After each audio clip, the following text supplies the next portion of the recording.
हम पढ़ेंगे अध्याय 2 भारतीय संविधान के आधारभूत मूल्य।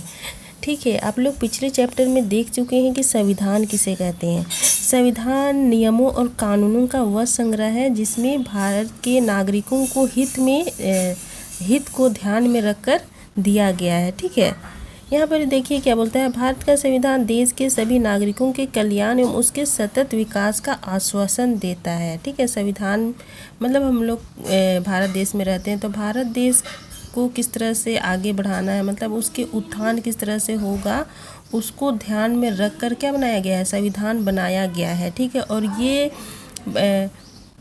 स्वतंत्रता के पश्चात के बाद में ये संविधान लागू किया गया। देखा गया कि हमारे भारत देश में बहुत सारी परेशानियों का सामना करना पड़ रहा था और इन परेशानियों से बचने के लिए लोग क्या किए, बड़े जो पदाधिकारीगण हैं वो लोग क्या किए, विचार विमर्श किए और ये संविधान को क्या किए, लागू किए। और संविधान के तहत हमें प्रस्तावना दिया गया। ठीक है, यहाँ आप लोग जानते हैं ना प्रस्तावना किसे कहते हैं। इस स्थान में प्रस्तावना दिया गया है, हम भारत के लोग भारत को एक संपूर्ण प्रभुत्व संपन्न समाजवादी पंथ निरपेक्ष लोकतंत्रात्मक गणराज्य बनाने के लिए तथा उसके समस्त नागरिकों को सामाजिक आर्थिक और राजनीतिक न्याय विचार अभिव्यक्ति विश्वास धर्म और उपासना की स्वतंत्रता प्रतिष्ठा और अवसर की समता प्राप्त करने के लिए तथा उन सब में व्यक्ति की गरिमा और राष्ट्र की एकता व अखंडता सुनिश्चित कराने वाली बंधुत्व बढ़ाने के लिए दृढ़ संकल्प होकर अपनी संविधान सभा में आज तारीख 26 नवंबर 1949 ईस्वी को एतद द्वारा इस संविधान को अंगीकृत अधिनियमित और आत्म अर्पित करते हैं। मतलब हमें प्रस्तावना दिया गया है संविधान में, और प्रस्तावना के तहत हमें जो भी मूल्य दिए गए हैं, मतलब जो इम्पोर्टेंस बातें दी गई है हमारे भारत देश को ध्यान में रखकर, मतलब जनता को ध्यान में रखकर उन बातों को यहाँ दिया गया है और उनको हम लोग समझने का प्रयत्न करेंगे। ठीक है, इसमें पहला है संप्रभुता। संप्रभुता यहाँ देखिए, इसका अर्थ है भारत के आंतरिक एवं बाह्य मामलों में भारत सरकार सार्वभौम तथा स्वतंत्र है। मतलब संप्रभुता का अर्थ है कि हमें ना ही बाहरी रूप से ना ही आंतरिक रूप से किसी प्रकार का दबाव नहीं है। हम लोग जब स्वतंत्र भारत नहीं हुआ था तो अंग्रेजों के गुलाम में थे, उसके अधीन में रह के कार्यों को करते थे। लेकिन अब जब हमारा देश स्वतंत्र हो गया, जब संविधान लागू हो गया, तब हमें अब इसको डरने की आवश्यकता नहीं है, बल्कि हम लोग स्वतंत्र होकर क्या कर सकते हैं, अपने कार्यों को कर सकते हैं। ठीक है, आगे देखिए समाजवाद। समाजवाद किसे कहते हैं, भेदभाव से रहित समाज के सभी नागरिकों के हित का कार्य करना। मतलब बिना भेदभाव के समाज में जो भी व्यक्ति पाए जाते हैं, चाहे वो अमीर हो या तो गरीब हो, मतलब सबों के लिए समान नियम लागू किए हैं। और ये नेहरूवाद एवं गांधीवाद के विचारों से प्रेरित है और इसमें किसी प्रकार का भेदभाव नहीं देखा जाता है, क्योंकि भारत एक क्या है, लोकतांत्रिक देश है और सभी को ध्यान में रखकर सभी को समानता का अधिकार दिया गया है। ठीक है, आगे देखिए धर्मनिरपेक्ष या पंथ निरपेक्ष। धर्मनिरपेक्ष किसे कहते हैं, धर्मनिरपेक्ष राज्य का अपना कोई भी धर्म नहीं होता है ना, जो भी धर्म होगा वहाँ की जनता का होगा। किसी प्रकार का किसी लोगों के ऊपर धर्म का बोझ या धर्म का भार नहीं किया जाता है, डाला नहीं जाता है कि तुम यही धर्म को क्या करो, अपनाओ। व्यक्ति में स्वतंत्रता है, वो किसी भी धर्म को क्या कर सकता है, अपना सकता है, किसी भी धर्म से वो जुड़ सकता है। ठीक है, इसमें किसी प्रकार का जोर जबरदस्ती नहीं है। आगे देखिए लोकतंत्र। लोकतंत्र किसे कहते हैं, लोकतंत्र है जनता का शासन। जनता अपने प्रतिनिधियों का चुनाव करता है और चुनाव के द्वारा वो क्या करता है, शासन नियुक्त करता है। ठीक है, और उसके द्वारा ही क्या करता है, पूरा देश चलाया जाता है। और ये जो भी शासन नियुक्त करता है वो 5 वर्ष के अंतराल में उसका क्या हो जाता है, वो सरकार बदल सकते हैं। ठीक है, और किसी कारणवश अगर वो सरकार में गलतियां पाया जाता है तो उसे हम लोग बीच में ही हटा सकते हैं।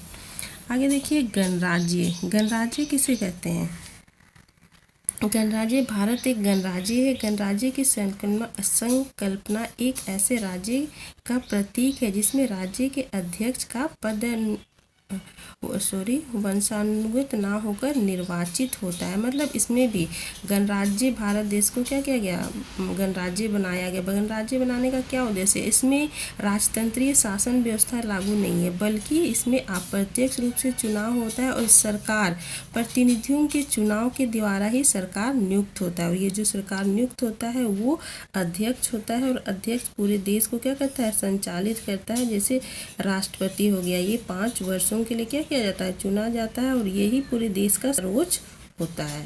ठीक है, आगे देखिए न्याय। न्याय किसे कहते हैं, न्याय सामाजिक स्तर पर, आर्थिक स्तर पर या तो फिर राजनीतिक स्तर पर जो स्वतंत्रता दिया जाता है उसी को न्याय कहते हैं। ठीक है, समानता मतलब सामाजिक स्तर पर जो समानता दिया जाता है सभी नागरिकों को, या तो फिर आर्थिक, हम लोग जो भी क्रियाकलाप करते हैं अपनी आर्थिक आवश्यकताओं की पूर्ति हेतु, ठीक है, उसमें स्वतंत्र पूर्वक हम लोग क्या कर सकते हैं, उन कार्यों को कर सकते हैं। या तो फिर राजनीतिक स्तर, राजनीतिक क्षेत्रों में सभी को शामिल कर सकते हैं, या तो फिर वो किसी भी जात का, धर्म का, ऊंचा हो नीचा हो, गरीब हो, मतलब सभी व्यक्ति को हम लोग राजनीतिक रूप से क्या कर सकते हैं, हिस्सेदारी दे सकते हैं। ठीक है, आगे देखिए स्वतंत्रता। ये स्वतंत्रता देखिए संविधान की प्रस्तावना में विचार, अभिव्यक्ति, विश्वास, धर्म और उपासना की स्वतंत्रता की चर्चा की गई है। इसका अर्थ है प्रत्येक व्यक्ति अपने पसंद से धर्म को मानने के लिए स्वतंत्र है। ठीक है, मतलब किसी प्रकार का हम लोग जोर जबरदस्ती नहीं कर सकते। कोई भी व्यक्ति स्वतंत्र रूप से किसी भी धर्म को क्या कर सकता है, वो अपना सकता है। ठीक है, स्वतंत्र होके। आगे देखिए समानता। समानता किसे कहते हैं, समानता से तात्पर्य अपने व्यक्तित्व के समुचित विकास के लिए प्रत्येक व्यक्ति को समान अवसर उपलब्ध होना चाहिए। ठीक है, ये सब लोगों को समानता की बात कही है कि चाहे वो सामाजिक स्तर का हो या आर्थिक स्तर हो, सभी व्यक्ति को समान अधिकार देना चाहिए। ठीक है, उसमें किसी प्रकार का भेदभाव नहीं होना चाहिए। ठीक है, तभी वो सर्वांगीण रूप से क्या कर सकता है, विकास कर सकता है, और अपने प्रतिभा का क्या कर सकता है, वो पूर्ण रूप से प्रयोग में ला सकता है। ठीक है, आगे देखिए बंधुत्व।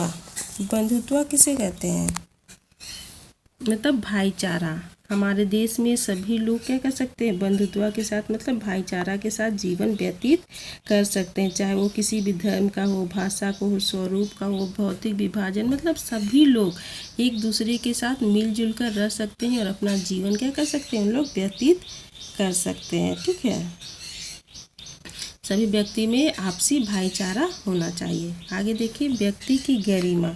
व्यक्ति की गरिमा किसे कहते हैं, व्यक्ति गरिमा मतलब उसमें आत्मसम्मान होना चाहिए। हर एक व्यक्ति को इज्जत के साथ जीने का क्या होता है, अधिकार होता है, तो वो व्यक्ति को वो अधिकार प्राप्त होना चाहिए। मतलब हर एक व्यक्ति अपने है।